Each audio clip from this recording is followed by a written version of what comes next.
प्यारे साथियों, आज 51 डे प्लस 11 डे का जो महा चैलेंज था वो आज से शुरू हो रहा है।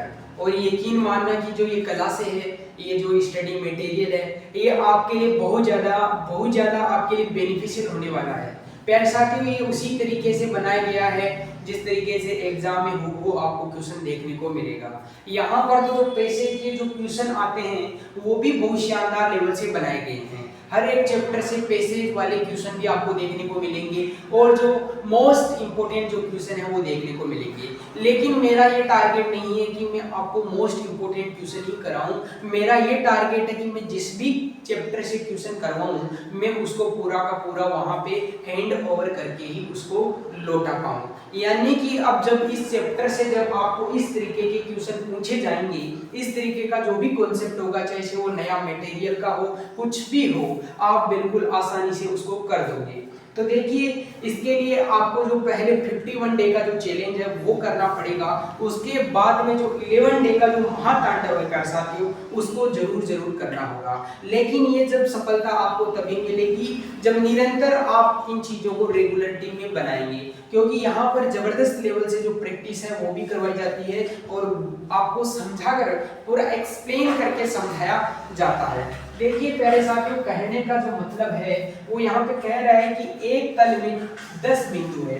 एक तल में कितने बिंदु है प्यारे साथियों? 10 बिंदु में से 4 बिंदु क्या है, एक सरल रेखा में है।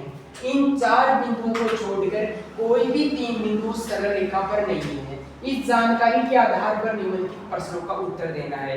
देखिए, जब भी हमको पूछता है कि किसी प्लेन में, किसी समतल में इतने बिंदु हैं और वो संरेख नहीं है, तब बात अलग होती है। और जब वो संरेख हो जाते हैं तो जो बनने वाली जो आकृतियां हैं, जो फिगर है, उनमें भी नंबरों की संख्या में कमी आ जाती है।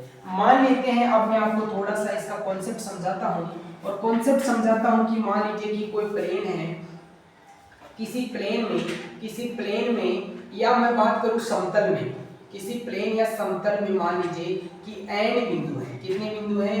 n बिंदु है प्यारे साथियों, n बिंदु हैं। तो बनने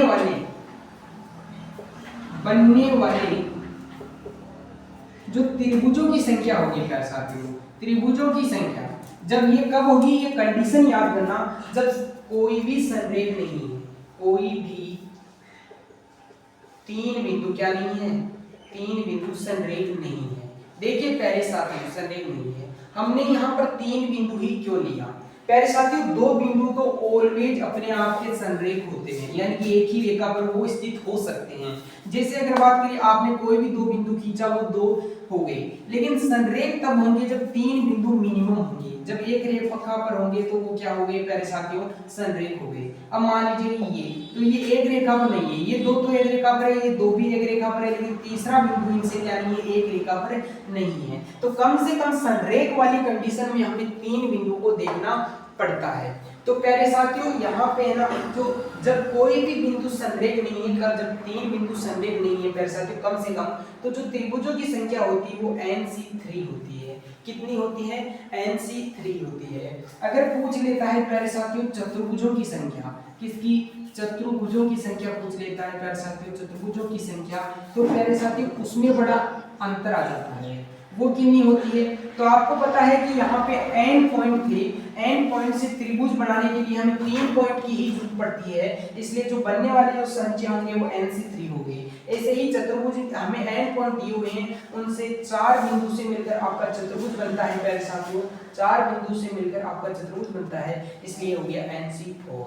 उसके बाद में अगर पूछता है रेखाओं की संख्या, रेखाओं की संख्या क्या होगी? रेखाओं की संख्या, तो प्यारे साथी उसमें भी बड़ा अंतर आ जाता है। वो कितनी हो जाएगी? NC2, क्योंकि रेखा आपके 2 बिंदुओं से मिलकर बनती है एक रेखा, तो वो हो गया आपका NC2।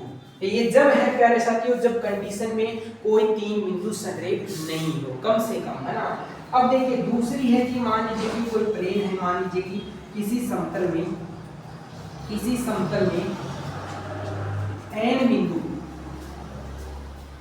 है और उनमें से कोई m बिंदु क्या है प्यारे साथियों? संरेख है। यानी कि एक रेखा में है तो बनने वाले जो त्रिभुजों की संख्या होगी प्यारे साथियों इस समय कम होगी। और कितनी कम होगी? तो याद रहे NC3 तो त्रिभुजों n बिंदुओं से मिलकर बनने वाले त्रिभुजों की संख्या, और जो संरेख है प्यारे साथियों संरेख उनसे तो बनकर मिलेगी नहीं, क्योंकि कोई अगर ये है एक ही रेखा में तो इनसे क्या त्रिभुज बनेगा? नहीं बनेगा, इसलिए उनको घटा देते हैं। कितना घटा देंगे? संरेख में से घटा देंगे MC3 प्यारे साथियों, है ना। तो ये m बिंदु जो थे प्यारे साथियों, m बिंदु जो संरेख थे MC3 घटा देंगे। अगर यहीं पे पूछता है रेखाओं की संख्या, किसकी संख्या प्यारे साथियों? रेखाओं की संख्या बड़ा इंपॉर्टेंट है, रेखाओं की संख्या बड़ा इंपॉर्टेंट है, क्वेश्चन एग्जाम में आ जाएगा। तो जो रेखाओं की जो संख्या होती है वो आपकी NC2 माइनस MC2 प्लस का 1 होती है। याद है ये प्लस का साइन है प्यारे साथियों, इसमें एक जोड़ना पड़ता है। बात करें अगर चतुर्भुजों की संख्या प्यारे साथियों, किसकी? चतुर्भुजों की संख्या की अगर बात करें चतुर्भुजों की संख्या की, तो वो होती है प्यारे साथियों NC4। क्या?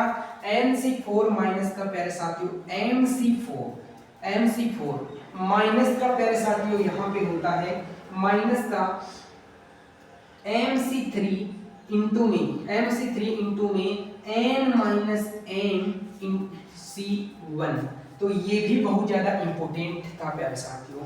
क्वेश्चन कुछ और पूछा जा सकता है, क्वेश्चन में आपको और कुछ इंपॉर्टेंट टॉपिक पूछे जाते हैं। यहाँ से पूछा जाता है कि मान लीजिए कि n भुजाओं वाला कोई बहुभुज है, भुजाओं वाला बहुभुज है, तो उसमें बनने वाले विकर्णों की संख्या पूछी जा सकती है। विकर्णों की संख्या प्यारे साथियों सब जानते हैं कि जो विकर्ण होते हैं उनको डायगोनल कहते हैं। तो जो डायगोनल की जो संख्या है प्यारे साथियों वो NC2 माइनस का n होती है। यानी कि अगर बात करें इसी को और सिंप्लीफिकेशन करें तो n इंटू n माइनस का 3/2 होती है। याद रहे ये क्या होती है? आपकी संख्या होती है। जैसे अगर त्रिभुज में त्रिभुज कितनी भुजाओं से मिलकर बना है? 3 से। तो जब 3 रखेंगे अंदर तो 3 माइनस 3 0, यानी कि त्रिभुज के अंदर कोई शेष ही नहीं, डायगोनल यानी कि विकर्ण ही नहीं रहता है। चतुर्भुज की बात करें तो 4 माइनस 1 1 होता है और 4 और 2 यानी कि 2 बचता है, तो 2 विकर्ण होते हैं चतुर्भुज के अंदर। इस तरीके से अगर पूछता है 10 भुजाओं वाले जो बहुभुज है उसके अंदर आपके विकर्णों की संख्या कितनी होती है? तो n का मान हम उस समय 10 रख देंगे। कैसे भी क्वेश्चन पूछा जा सकता है, ये फॉर्मूला बड़ा इंपॉर्टेंट है। अब देखिए प्यारे साथियों एक जो बड़ी चीज रह गई है, मान लीजिए कि यहाँ पे मैं आपको समझा देता हूँ। मान लीजिए कि कोई m जो रेखा है वो आपके क्या है? समांतर है। m रेखाएं क्या है? समांतर है। और उसके बाद में n रेखाएं प्यारे साथियों, n रेखाएं क्या है? ऐसे तिर्यक प्रतिच्छेदी कर रही है। n रेखाएं तिर्यक प्रतिच्छेदी कर रही है।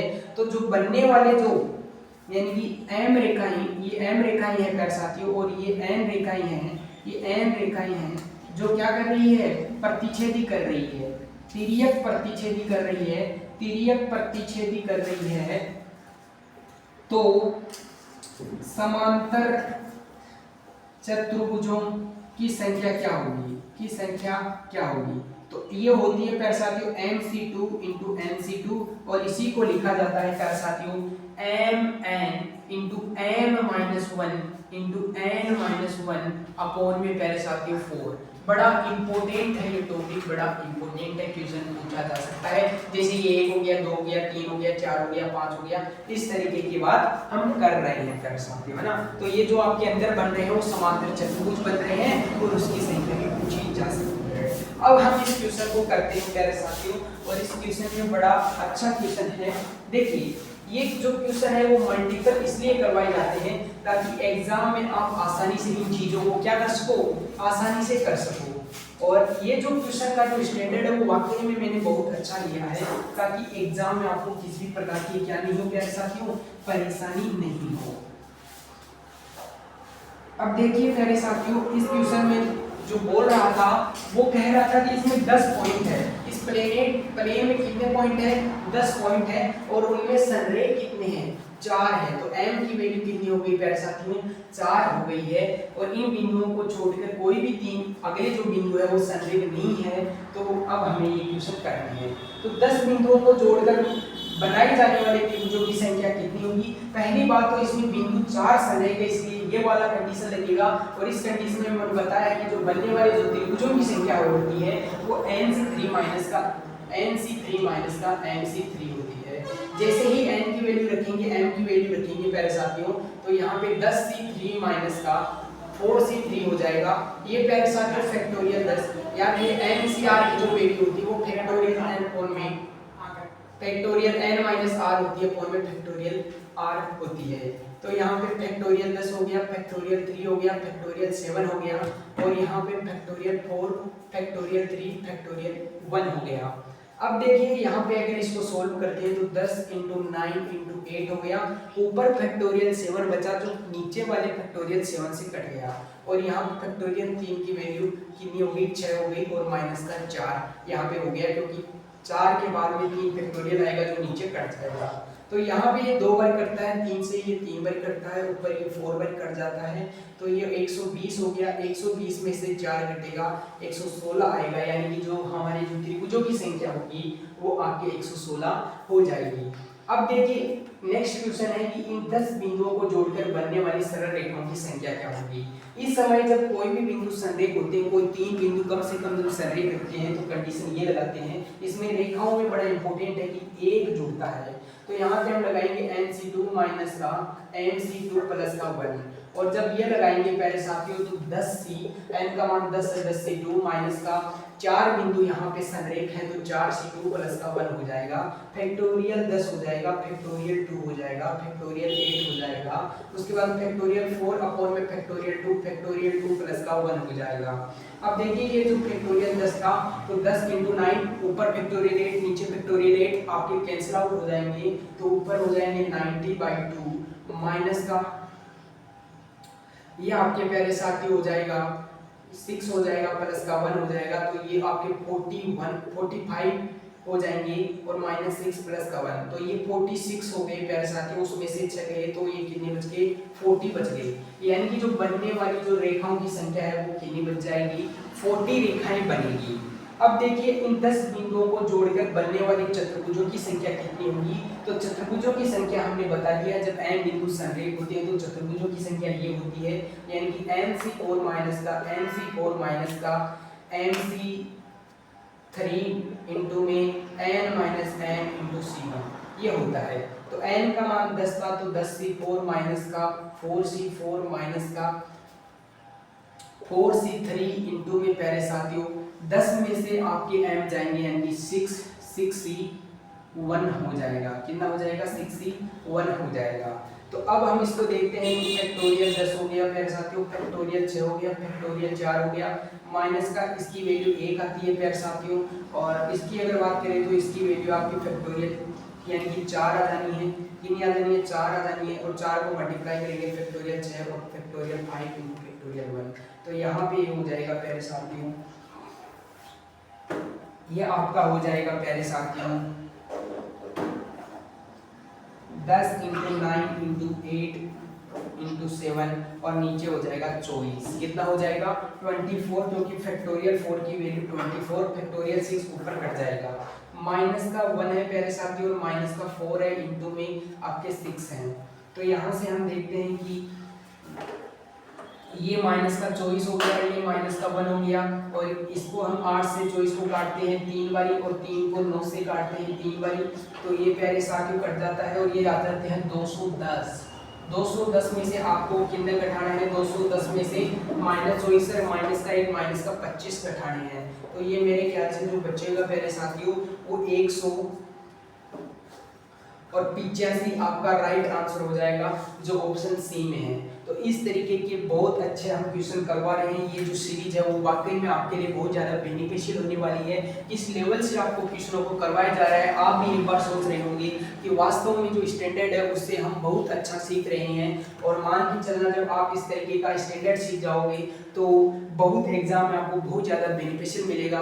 मैथ वो सब्जेक्ट है जहाँ पर हम कितना भी स्कोर कर सकते हैं, हमारे लिए कम ही रहता है, और मैथ इंग्लिश के अंदर हम जितना स्कोर कर सकते हैं हमारे लिए बेस्ट है। क्योंकि जीएटी का जो सिस्टम है वो थोड़ा सा डाउनवर्ड रहता है, लेकिन हम जिस तरीके से जीएटी की भी तैयारी करवा रहे हैं तो हम अपना 100% दे रहे हैं ताकि एग्जाम में आपको किसी भी प्रकार की दिक्कत नहीं हो। बिल्कुल करंट के साथ में हर चीज़ों को, जीके को भी करंट के साथ में रिलेट करके किया जा रहा है ताकि करंट अफेयर से आप लीडर हो जाए। तो वो सारी क्लासें आप जरूर देखना है, ये मेन की क्लास है। अब हम चलते हैं प्यारे साथियों नेक्स्ट क्वेश्चन पर। प्यारे साथियों ये आज का हमारा नेक्स्ट क्वेश्चन है और जबरदस्त क्वेश्चन है। यदि A B C D E अभाज्य पूर्णांक है, अभाज्य पूर्णांक का मतलब हो गया आपका प्राइम इंटीजर है। प्राइम इंटीजर क्या होता है? देखिए प्यारे साथियों, पहली बात तो इंटीजर क्या होता है? इंटीजर का मतलब होता है प्यारे साथियों माइनस इंफिनिटी से लेकर, जैसे -1, -2, -3 हो गया आपका, -1, 0, 1, 2, 3 ऐसे लेकर प्लस इंफिनिटी तक, ये सारे के सारे आपके इंटीजर है। दूसरा होता है नेचुरल नंबर, है ना। नेचुरल, नेचुरल का मतलब है जैसे नेचुरल 1 से शुरू होता है, 2 से 3 से लेकर इंफिनिटी तक चलता है। और अगर बात करें प्यारे साथियों, अगर आपकी पूर्ण संख्याएं की बात करें, पूर्ण संख्याओं की अगर बात करूं, w जिनसे डिनोट किया जाता है उसमें जीरो भी शामिल हो जाती है,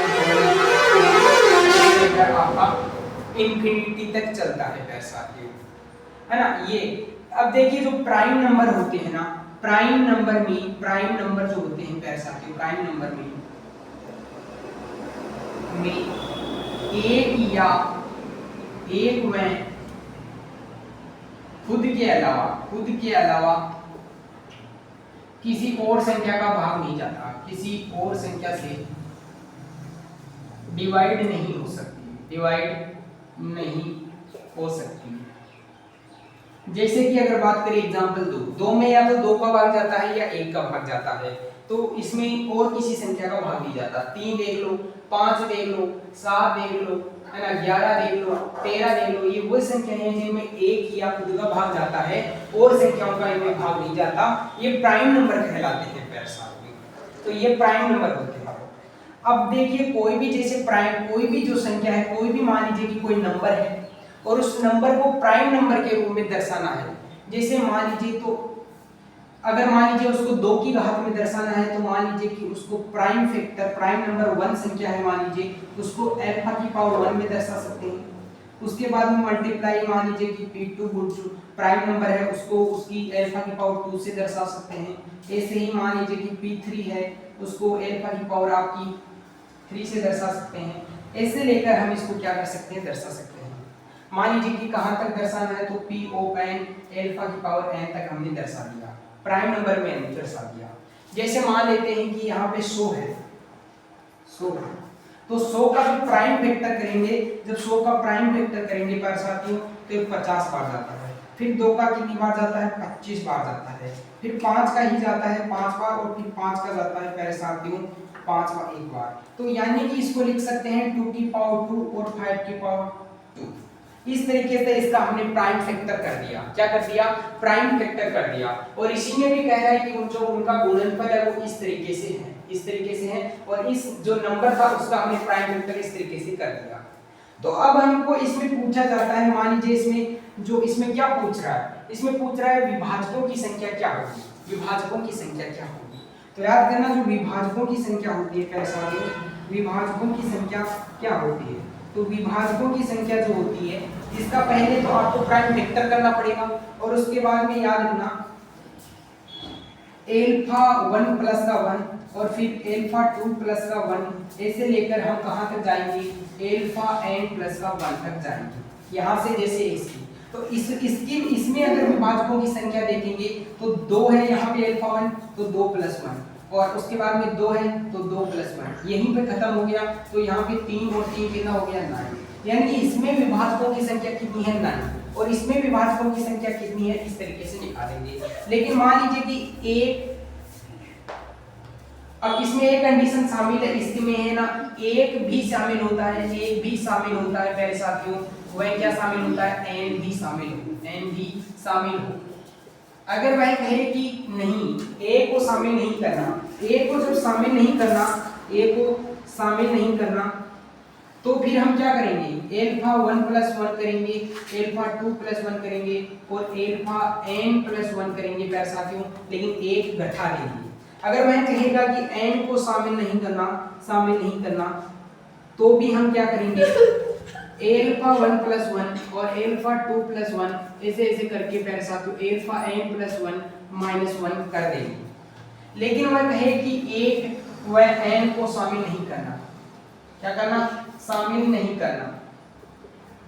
करना, तो फिर हम क्या करेंगे, एल्फा 1 प्लस का 1 इंटू एल्फा 2 प्लस का 1 इंटू एल्फा 3 प्लस का 1 ऐसे करके प्यारे साथियों यहाँ तक आएंगे एल्फा n प्लस का 1 माइनस का 2, क्योंकि अब दोनों को शामिल नहीं करेंगे तो माइनस का 2 हो गया।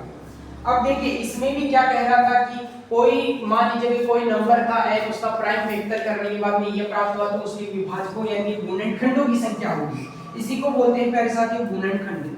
गुणनखंडों की जो संख्या है उसी को बोलते हैं गुणनखंड। तो गुणनखंडों की जो संख्या होगी, इसमें क्या बोल रहा है, a को ही छोड़ना है, a को ही छोड़ना है, तो a को जब छोड़ते हैं तो -1 कर देते हैं, है ना, n को छोड़ते हैं तो -1 कर देते हैं, लेकिन जब दोनों को छोड़ते हैं तो -2 कर देते हैं, है ना, और जब दोनों को शामिल करते हैं तब कुछ नहीं करते, तब इसी तरीके से आपको इनटू कर देना है। तो इसमें a को छोड़ना है तो यहाँ पे पावर देखिए a की पावर कितनी है 1, तो हम कहेंगे 1 प्लस का 1, उसके बाद में 2 की पावर कितनी है 1, b की पावर है 2, 2 प्लस 1, c की पावर है 2, 2 प्लस 1, उसके बाद में d की पावर कितनी है 1, 1 प्लस 1, और उसके बाद में e की पावर कितनी है 1, 1 प्लस 1, और फिर क्या करेंगे प्यारे साथियों a को छोड़ना है तो माइनस का a कर देंगे, तो ये 2 हो गया, ये 3 हो गया, ये 3 हो गया आपका, ये 2 हो गया प्यारे साथियों, ये भी 2 हो गया, माइनस का 1 करेंगे। अब देखिए 6 है 36 18 हुआ 36, और 36 को जब 2 से करेंगे तो प्यारे साथियों आपके 72 आते हैं, और 72 में से वर्ग घटाएंगे तो 71, यानी कि जो इसके प्राइमर जो फैक्टर है, जो गुणनखंड की संख्या होगी वो 71 होगी। अब प्यारे साथियों हम नेक्स्ट क्वेश्चन पर चलते हैं, और नेक्स्ट क्वेश्चन भी हमारा क्या होगा, बड़ा लाजवाब होगा, बहुत शानदार। प्यारे साथियों ये भी बहुत अच्छा क्वेश्चन है, और मान के चलना कि ये सारे ही जो क्वेश्चन है वो आपकी एग्जाम के लिए बहुत अच्छे होने वाले हैं। देखिए इस क्वेश्चन में बोल रहा है कि कोई वर्ड है कोचिंग, और इसके अक्षरों को क्रमचित किया जाता है, यानी कि जचाया जाता है प्यारे साथियों, और सभी क्रमचियों को वर्णमाला के क्रम के अंग्रेजी शब्द कोश में व्यवस्थित किया जाता है, तब कोचिन से पहले आने वाले शब्दों की संख्या क्या होगी। बेसिकली ये क्वेश्चन वैसा ही है जैसा मान लीजिए कि कोचिंग की रैंक पूछता है। अब मान लीजिए कि आपको अगर कोचिंग की रैंक पूछता है ना, तो रैंक पूछने का मतलब कि कोचिंग किस नंबर पर आया होगा अल्फाबेट में जचाने पर, तो बस ये समझो कि इसकी रैंक पता चल गई, तो इसके पीछे कितने वर्ड है हमें अपने आप पता चल जाएगा। मान लीजिए कि मैं कहूँ कि 5वां स्थान रमेश का आया है, तो इससे पीछे तो आप खुद ही बता दो कि इसके पीछे कितने बच्चे बचे, तो 4 बच्चे बचे, कितना 4 बच्चे बचे। तो ऐसे ही इसमें बताना है कि हमें क्या निकालना है, कोचिंग की रैंक निकालनी है, उसके बाद में कोचिंग की जो रैंक होगी उससे पीछे जो जितने नंबर होंगे वो ही इसके पीछे आने वाले शब्दों की संख्या हो जाएगी। पहले साथियों किसी भी वर्ड की अगर हमें रैंक निकालनी है ना, रैंक निकालनी है कि ये अल्फाबेट के अनुसार कौन से नंबर पर ये वर्ड आएगा, तो सबसे पहले उस वर्ड को ऐसा का ऐसा लिख लो, जैसा दे रखा है वैसा लिख लो प्यारे साथियों, जैसा दे रखा है वैसा लिख लेते हैं। उसके बाद में राइट हैंड से हम लिखते हैं फैक्टोरियल 0, फिर अगले वाले वर्ड पर लिखते हैं फैक्टोरियल 1, फिर फैक्टोरियल 2, और फिर फैक्टोरियल 3 प्यारे साथियों, फिर फैक्टोरियल 4, और फिर फैक्टोरियल 5। जहां तक होता है वहां तक फैक्टोरियल को 0 से लेकर चले जाते हैं। अब देखिए अल्फाबेट के अनुसार इन सभी वर्ड को कोडिंग देनी है, यानी कि अगर अल्फाबेट में इन वर्ड में से कौन सा पहले आता है, मान यहाँ पे सी पहले आता है तो सी को एक नाम दे दो, क्या दे दो, सी को 1 नंबर दे दो। अब सी और भी कहीं पे है क्या, हाँ है, तो उसको भी सेम देना पड़ेगा, उसको भी क्या देना पड़ेगा, सेम देना पड़ेगा, दे दिया। अब सी को 1 दिया, अल्फाबेट में इन वर्ड के बाद में कौन सा आएगा, आप कहेंगे कि एच आएगा, उसको 2 नंबर की नंबरिंग दे दो, फिर जी एच आई, फिर 3 नंबर पर आई आएगा अल्फाबेट के अनुसार इन वर्ड में, फिर क्या आएगा, फिर आपका एन आएगा 4 नंबर पर, और फिर 5 नंबर पर ये आएगा। समझ गए होंगे पहले साथ, समझ गए। अब देखिए अब हमें ये करना है कि सी के इधर कितने बड़े हैं, सी 1 नंबर पर है, तो 1 से इधर कोई ज़्यादा बड़ी संख्या है क्या, है ना। 1 से अब हमें ये देखना है कि जो सी है, जो हमने यहाँ पे नंबर किया है, क्या उससे उधर कोई छोटा नंबर है क्या, कोई छोटा नंबर है क्या, क्या 1 से इधर कोई छोटा नंबर है क्या। आप बोलेंगे जी 1 से छोटा नहीं है इधर, तो 1 से बड़ा या 1 के बराबर है। इसलिए यहाँ पे कितने हैं इधर छोटे, छोटे देखो इससे आप कहेंगे जी 0 है, इसलिए इस सी के सामने आप 0 लगा दो। क्या लगा दो, 0 लगा दो। इधर 5 देखिए, 5 है, ओ क्या है, ओ की नंबरिंग 5 दी, तो 5 के इधर देखो कितने छोटे हैं जी, 1 भी छोटा है, 2 भी छोटा है, 3 भी छोटा है, 4 भी छोटे हैं, टोटल कितने हुए 4, इसके नीचे 4 लिख दो। अब सी देखिए, सी की नंबरिंग दी थी 1 दी थी, इसके 1 के छोटे इधर है क्या, नहीं है जी 0, 2 से छोटे इधर है क्या, नहीं, बड़े ही हैं जी, 3 से छोटे इधर है क्या, नहीं है जी, 4 से उधर तो है ही क्या, 0 है जी। अब इनको क्या करो, आपस में मल्टीप्लाई कर दो, क्या कर दो, मल्टीप्लाई कर दो प्यारे साथियों, मल्टीप्लाई कर दो, और मल्टीप्लाई करके प्यारे साथियों इनको जोड़ दो, क्या कर दो, जोड़ दो, इनको क्या कर दो, एडिशन कर दो, और प्लस का 1 कर दो, प्लस का 1 कर दो, किसके लिए, रैंक के लिए, रैंक के लिए प्लस का 1 कर दो। तो अब देखिए ये 0 हो गया, ये 4 गुना फैक्टोरियल 4 हो गया, और ये भी 0 हो गया, ये भी 0 हो गया, ये भी 0, ये भी 0, प्लस का 1 करना है। तो फैक्टोरियल 4 का मतलब 24, 24 को 4 से करोगे तो कितना हो गया आपका, ये 24 को 4 से करोगे तो 4 चौक 16, 10 लगे, 24 चौक 96 हो गई पैसा, कितना हो गया, 96 हो गया। तो 96 प्लस 1 यानी कि 97, तो यानी कि जो इसकी रैंक है प्यारे साथियों, जो रैंक है वो ये 97 नंबर पर आया होगा जब इनको अल्फाबेट के अनुसार जचाया है। लेकिन 97 पर इसकी रैंक है, तो इससे पहले कितने वर्ड आए थे, 96 वर्ड आ गए थे। तो यानी कि कहने का मतलब है ए ऑप्शन यहाँ पे लिख लो 96, बी ऑप्शन लिख लो 97, सी ऑप्शन लिख लो 98 और डी ऑप्शन लिख लो 80। तो यहाँ पे जो इससे पहले वाले शब्दों की संख्या है वो 96 है। पूछता इसकी रैंक क्या है, तो फिर 97 होती। इसकी रैंक क्या है, तो रैंक इसकी 97 है, इससे पहले की शब्द 96 है। कई बार हम क्या करते हैं, हम देखते हैं कि इसकी रैंक ही निकालनी है, देख कुछ हो रहा होता है, रैंक निकाल देते हैं और मन में खुश हो जाते हैं। गलत है भाई, क्वेश्चन को पूरा पढ़ लेना ही सही है। तो इस तरीके से ये बढ़िया हमने कंसेप्ट सीखा, और इससे आने वाले क्या पता आप कितने ही क्वेश्चन को हैंडल कर लो। एक क्वेश्चन की आप प्रैक्टिस जरूर करना, अपने नाम की भी रैंक निकालना कि मेरा नाम है, मेरे शब्दों से मिलकर बना है, उसकी रैंक क्या है, ठीक है। तो ये बहुत एक प्रैक्टिस जरूर कर लेना अपने नाम पर, बाकी ये जो कंसेप्ट है वो आपके दिल में बैठ जाएगा। तो प्यारे साथियों, आज का जो नेक्स्ट क्वेश्चन है वो बहुत अच्छा है, और मान के चलना कि ऐसा क्वेश्चन या तो ये क्वेश्चन ही आपको देखने को मिल जाएगा, या ऐसा कोई भी पैटर्न जिस क्वेश्चन में लगता है वो जरूर देखने को मिलेगा। बहुत शानदार क्वेश्चन है प्यारे साथियों।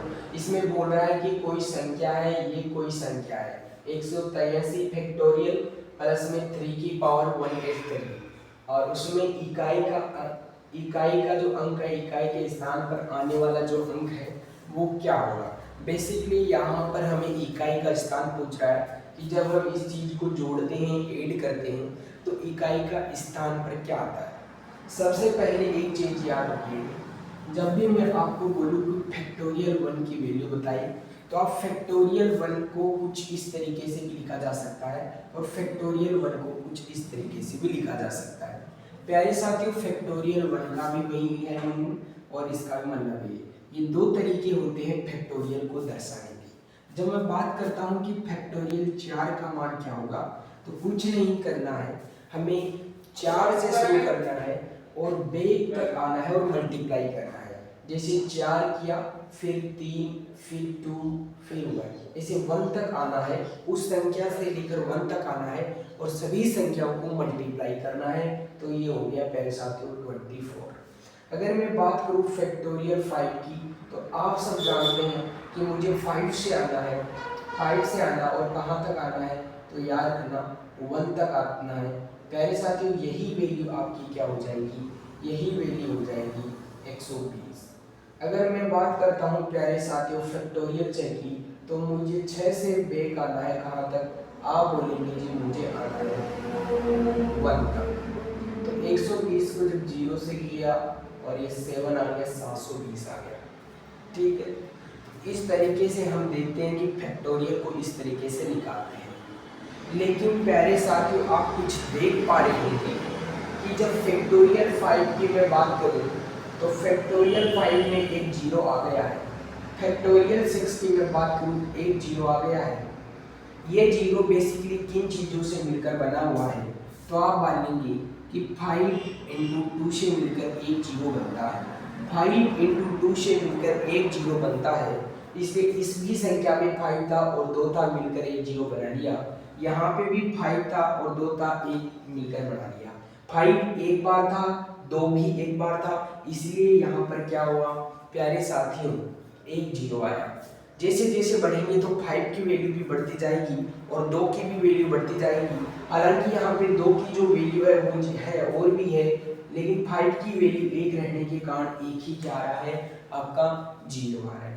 यानी कि याद रखिए किसी भी संख्या को अगर 10 से मल्टीप्लाई करते हैं तब भी क्या आता है, इकाई का अंक हमेशा 10 ही आता है। तो इस फैक्टोरियल 183 में भी हम देख सकते हैं कि अंत का जो अक्षर होगा वो जीरो होगा। कैसे होगा, तो इसमें 100 भी आएंगे और मान लीजिए कि कोई 100 संख्या है, उसको किसी से भी मल्टीप्लाई करूं तो अंत में क्या आ रहा है, आपको जीरो ही देखने को मिल रहा है। यानी कि इससे जो इकाई का अंक होगा प्यारे साथियों, इससे जो इकाई का अंक होगा वो क्या होगा, वो बेसिकली शून्य होगा। तो इकाई का स्थान पर अब हमें जाने के लिए जरूरी हो गया 3 की पावर 183 को और देखना पड़ेगा और फिर हम उसको ऐड कर देंगे इकाई के नंबर से। प्यारे साथियों अगर मैं बात करूं 3 की पावर 183 की, तो सबसे पहले हम देखते हैं प्यारे साथियों कि 3 की पावर जो 1 होती है उसका मान 3 होता है। क्या होता है, 3 होता है। और 3 की पावर प्यारे साथियों 2 होती है, उसका मान 9 होता है। और 3 की पावर जब क्यूब करते हैं प्यारे साथियों तो उसका मान आपका 27 होता है। और 3 की पावर 4 का मान क्या होता है, 81 होता है। तो आपने बिल्कुल एक चीज देखी होगी कि 3 की पावर 4 का मान क्या होता है, 1 होता है। और अगर 3 की पावर 5 की बात करेंगे प्यारे साथियों, 3 की पावर 5 की अगर बात करेंगे तो इसी को 3 से मल्टीप्लाई किया जाएगा और ये हो जाएगा 243। 3 की पावर 5 का मतलब हो गया प्यारे साथियों 243। यानी कि इकाई का अंक फिर से क्या आ गया है, 3 आ गया है। क्या आ गया है, 3 आ गया है। लेकिन अब हमें यहाँ पर हम कह सकते हैं कि अगर 3 की पावर 4n की जब भी बात करूंगा, इकाई का अंक हमेशा क्या आएगा, 1 आएगा। 3 की पावर 4n होती है तो हमेशा क्या होता है, इकाई का अंक क्या होता है, 1 होता है। जैसे n का मान 1 रखा तो 3 की पावर 4 तो 1 आ गया है ना।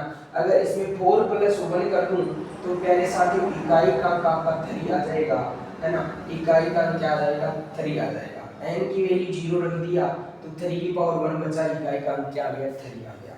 तो याद कर लेना कि जब भी 3 की पावर 4n होती है तो प्यारे साथियों इकाई का जो अंक होता है वो सदैव 1 होता है।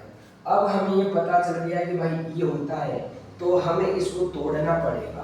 तोड़ेंगे कैसे, तो तोड़ेंगे कुछ इस तरीके से प्यारे साथियों, और इसको 3 की पावर 3 हम ऐड कर देंगे।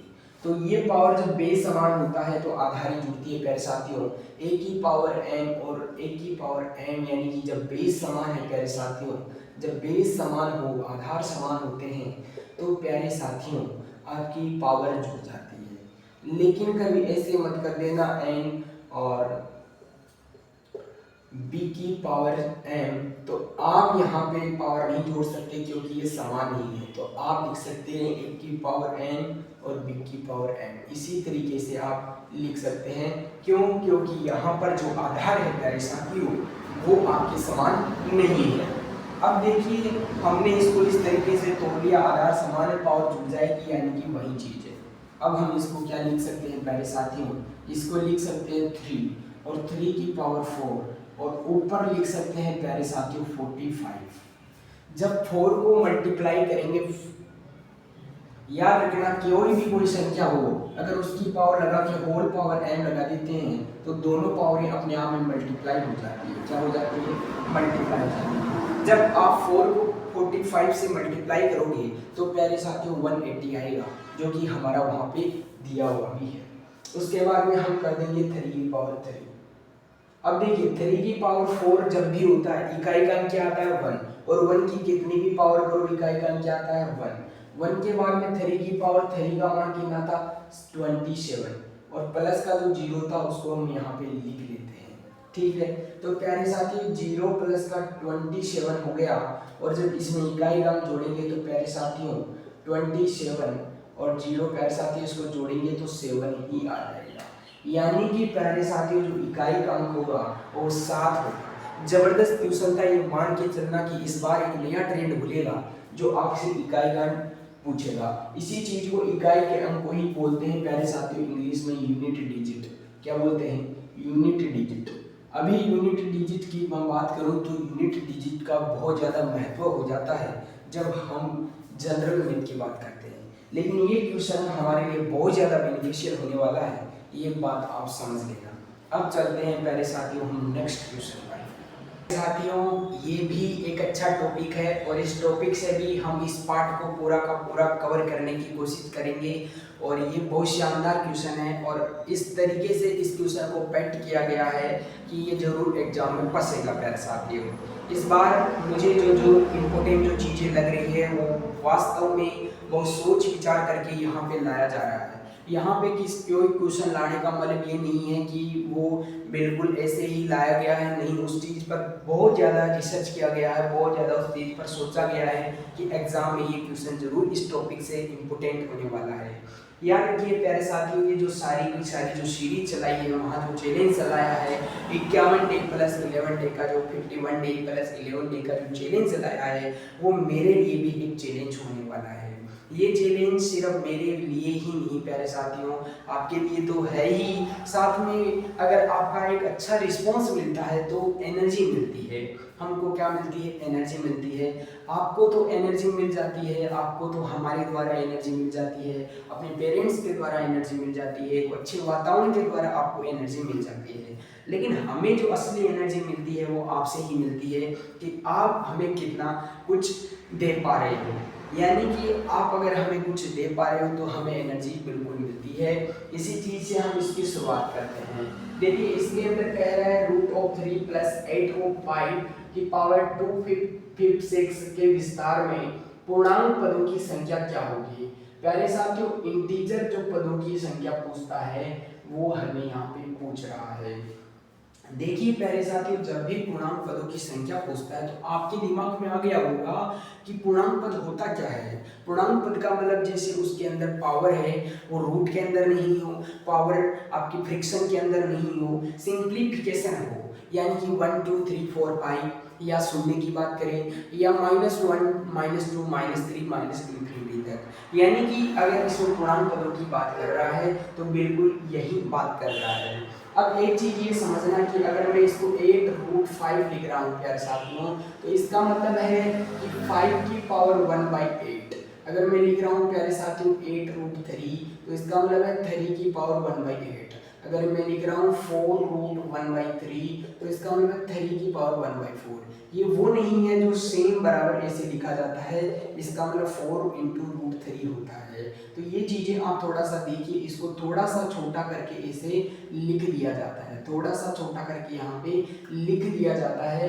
और मैं भी देखिए या तो थोड़ा सा छोटा करके लिखो या इसके लिखो, तो इसको हम ऐसे भी लिख सकते हैं बिल्कुल जिससे हम समझ जाएं। तो इस तरीके से लिखा जाता है। आपको पता है कि इसके अंदर √5 है तो कुछ √3 है तो कुछ जो अपरिमेय पद हैं यानी कि जो पूर्णांक नहीं है वो भी आने वाले हैं। तो बस इसी चीज को हम करते हैं प्यारे साथियों।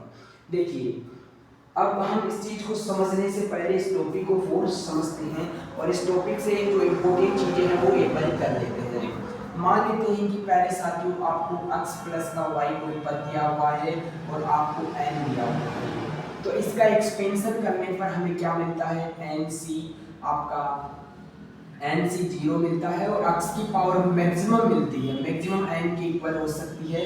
और उसके बाद में प्यारे साथियों, उसके बाद में क्या होती है, आपकी वाई की पावर क्या होती है, पहली पद में जीरो होती है। जैसे जैसे आपका ये कोफिशिएंट बढ़ता चला जाता है, उसके बाद में प्यारे साथियों जो बी पद है यानी कि वाई है उसकी घातें बढ़ती जाती है और अक्स की घातें क्या होती जाती है प्यारे साथियों, घटती जाती है। इस तरीके से ये क्या होता है, ट्रीटमेंट चलता रहता है। और ये ट्रीटमेंट कहाँ तक चलता है, तो ये चलता है प्यारे साथियों, ये एन सी एन तक ये ट्रीटमेंट चलता रहता है। एक्स की पावर अंतिम में जीरो हो जाती है और वाई की पावर अंत में मैक्सिमम यानी कि 7, सॉरी यहाँ पे एन हो जाती है। कितनी हो जाती है, एन हो जाती है। अच्छा यहाँ पे प्यारे साथियों एन आएगा ना, मैंने ये क्यों लिख रहा हूँ, देखिए कभी कभी क्या होता है, हमारे भी जो माइंड होता है उसमें कुछ और चल रहा होता है, तो उस क्वेश्चन के हिसाब से हम यहाँ पे लिख देते हैं। लेकिन ये समझना कि अगर यहाँ पे है इसका एक्सपेंशन करेंगे तो एन सी जीरो से शुरू होगा, एन सी वन से शुरू होगा और एन सी एन तक जाएगा। जो पहला जो पद होगा उसके अंदर अक्स की पहले पद की मैक्सिमम पावर आएगी जो कि एन तक जाएगी। फिर वाई की पावर पहले पद में जीरो आएगी, धीरे धीरे वाई की पावर तो इंक्रीज करती जाएगी, अक्स की पावर डिक्रीज करती जाएगी, जैसे अंत में अक्स की पावर जीरो आ गया। तो पूछता है इस एक्सपेंशन में इसमें पदों की संख्या क्या होगी, पदों की संख्या क्या होगी, पदों की संख्या। तो प्यारे साथियों इसमें पदों की संख्या होती है n+1। जैसे जीरो से लेकर यहाँ n तक जा रहा है तो 1 से लेकर n तक ही n पद हो गए और फिर जीरो और शामिल, तो ये एक पद ये शामिल, तो 1 पद हो गए। तो जब भी इसका एक्सपेंशन करेंगे इसमें n+1 पद हो जाते हैं। दूसरा अगर इसमें पूछता है प्यारे साथियों, वो पूछता है कि गुणांकों का योग क्या होगा, गुणांकों का प्रसार में गुणांकों का योग क्या होगा, गुणांकों का योग क्या होगा, गुणांकों का योग क्या होगा, यानी कि कोफिशिएंट का योग क्या होगा, कोफिशिएंट का सम क्या होगा। जैसे कोफिशिएंट NC0 है, NC1 है, NCN तक जाएगा। तो प्यारे साथियों जहां पे भी अचर दिखे इस कंडीशन में जो चर होते हैं प्यारे साथियों, क्या चर की जगह आपको क्या पुट करना है, 1 पुट करना है। ये कब करना है, ये ऑलवेज करना है जब कोफिशिएंट के सम की बात करें। तो अक्सर एक वेरिएबल है तो यहाँ पे भी 1 रख दिया, y भी एक वेरिएबल है तो यहाँ पे भी 1 रख दिया और बाकी का n तो है ही। जब 1 रखेंगे तो इसमें पूरे में 1 1 1 1 चली जाएगी, 1 की पावर कुछ भी रखो 1 की पावर कुछ भी रखो 1, तो अल्टीमेटम हमारे पास में कोएफिशिएंट बन जाएंगे NC0 NC1, ये कैपिटल N है, ये NC2 प्लस का NC3, ऐसे करके NCN तक ये चलेंगे। तो प्यारे साथियों इधर क्या हुआ, 2 बन गया और 2 की पावर n बराबर क्या हो गया, NC0 plus NC1 plus NC2, ऐसे करके प्यारे साथियों NCN तक चला गया। तो याद करना कि जब भी हमें NC0, NC1, NC2, NC3, NCN तक की वैल्यू पूछे तो 2 की पावर n इसका आंसर होता है। कभी क्या करता है इसको NC1 से डिनोट, NC1 से शुरू करता है एग्जाम में थोड़ा सा माइंड चेक करने के लिए और इसकी वैल्यू पूछता है। तो NC0 की वैल्यू हमेशा 1 होती है, इसलिए 2 की पावर n-1 इधर आ जाएगा तो माइनस का, और फिर ये आपका आंसर आता है। ये बहुत चीज़ें हैं जो हमारी एग्जाम के लिए बहुत ज़्यादा बेनिफिशियल होने वाली है। दूसरा एक फॉर्मेट और पूछा जाता है, x की पावर अल्फा प्लस का 1 में x की पावर बीटा की पावर n है, और उसमें पूछा जाता है x की पावर m का गुणांक क्या होगा, है ना। x की पावर m का गुणांक क्या होगा, तो सबसे पहले हमें r निकालना पड़ता है, और r कैसे निकलेगा, n अल्फा माइनस का m, ये अपॉन में प्यारे साथियों अल्फा प्लस का बीटा, और उसके बाद में हम जनरल फॉर्मूला लगा के इसका मान निकाल सकते हैं। तो यहाँ पे अगर मैं बात करूँ प्यारे साथियों, यहाँ पे अगर बात करी जाए जैसे x की पावर 5 प्लस का x की पावर 4 की पावर 9 है, इसमें x की पावर 9 का गुणांक बताइए, तो आप कैसे निकालोगे। तो प्यारे साथियों सबसे पहले इस फॉर्मेट में बनाओ, तो x की पावर 5 तो यहाँ पे सही है, लेकिन इसको नीचे लेकर जाना पड़ेगा, तो ये -4 की पावर n हो जाएगा, और इसमें x की पावर 9 का अब आप ये फॉर्मूला लगा सकते हो। तो ये सब चीज़ें आपको जानना बहुत जरूरी होता है प्यारे साथियों। अब हम चलते हैं, हमारे क्वेश्चन की तरफ। लेकिन क्वेश्चन से की तरफ चलने से पहले मैं आपको कुछ और लॉजिक सिखाना चाहता हूँ जो भी हमारे एग्जाम के लिए बहुत ज़्यादा क्या होने वाले हैं। अब देखिए, जब भी हमें इसका क्या पूछता है, जनरल टर्म पूछता है, तो जनरल टर्म इसकी r+1 से लिखी जाती है, वो n सी r, ए अक्ष की पावर, पहले पद की पावर n माइनस r, और जो दूसरा पद होता है y, उसकी पावर r कुछ इस तरीके से लिखी जाती है। अब देखिए हम क्या कर रहे हैं, इसकी ही जनरल टर्म लिख रहे हैं जो क्वेश्चन में दिया गया है, क्योंकि हमें इंटीजर वैल्यू निकालनी है ना। तो अब देखिए हम इसकी जनरल टर्म लिखेंगे तो टी r+1 इसके लिए से लिखी जाएगी, n की जगह यहाँ पे 256 आ जाएंगे और सी r आ जाएगा। उसके बाद में प्यारे साथियों √3 की पावर 256 माइनस का r आ जाएगा, और जो √8√5 है प्यारे साथियों, इसकी क्या आ जाएगा, यहाँ पे r आ जाएगा।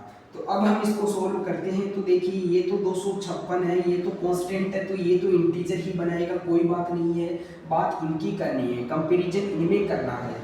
तो ये 3 की पावर 1/2 है, और ये 256 माइनस का r है, और ये प्यारे साथियों 5 की पावर 1/8 हम इसको लिख सकते हैं, समझा दिया है, ये हो गया है। अब ये पावर मल्टीप्लाई होगी तो 256 माइनस का r प्यारे साथियों, इसके बाद में नीचे 2 है, और 5 की पावर प्यारे साथियों r/8 है। अब देखिए ये अगर इंटीजर बन गई तो काम बन जाएगा, क्योंकि ये इंटीजर बन जाएंगे उतनी ही हमारे पास में क्या हो जाएंगे, पद हो जाएंगे। तो अब हम देखते हैं कि ये इंटीजर कब होंगे। तो देखिए ये जो है ये 3 तो इंटीजर कब कब होगा, जब ऊपर सम बन जाएगा तब इंटीजर, क्योंकि 2 में सम का भाग जाता है, सम में 2 का भाग जाता है। लेकिन ये हर कंडीशन में नहीं बनेगा, जैसे 2 रखने पर 254 बचता है, 2 का भाग चला जाएगा, ये पद इंटीजर हो गया, लेकिन ये नहीं हो पाया। कंडीशन ये है कि ये साथ में दोनों इंटीजर होने चाहिए, तभी पूरा का पूरा जो पद है वो आपका इंटीजर होगा, जो टर्म है वो पूरी की पूरी इंटीजर होगी। तो यहाँ पे हम r की वैल्यू 0 रखेंगे तो ये भी इंटीजर, ये भी इंटीजर, ओवरऑल इंटीजर। अगर 2 रखेंगे तो ये तो इंटीजर, ये नहीं, इसलिए r की वैल्यू है वो प्यारे साथियों 0 रख सकते हैं। और उसके बाद में ये 8 पर इंटीजर होगा, क्योंकि 8 में इसमें भी भाग चला जाएगा। उसके बाद में 16, ऐसे करके क्या साथियों 256 हो जाएगा, 256 में 8 का भाग जाएगा। याद रखना 8 r की जो मैक्सिमम वैल्यू होती है वो n होती है, और मिनिमम वैल्यू r की 0 होती है ना। तो 256 तक ये जा सकता है, और 256 में इन दोनों टर्म क्या बन रही है, इंटीजर बन रही, तो काम हो गया। अब हम लगाते हैं प्यारे साथियों एपी के अंदर जो टर्म निकालने का फॉर्मूला है। तो टर्म यहाँ पे क्या होता है, जनरल टर्म का फॉर्मूला होता है a प्लस का n-1 × d, क्योंकि हम देख पा रहे हैं ये 8 की 8 8 16 8 24 832, ये क्या बन गई, एपी बन गई है।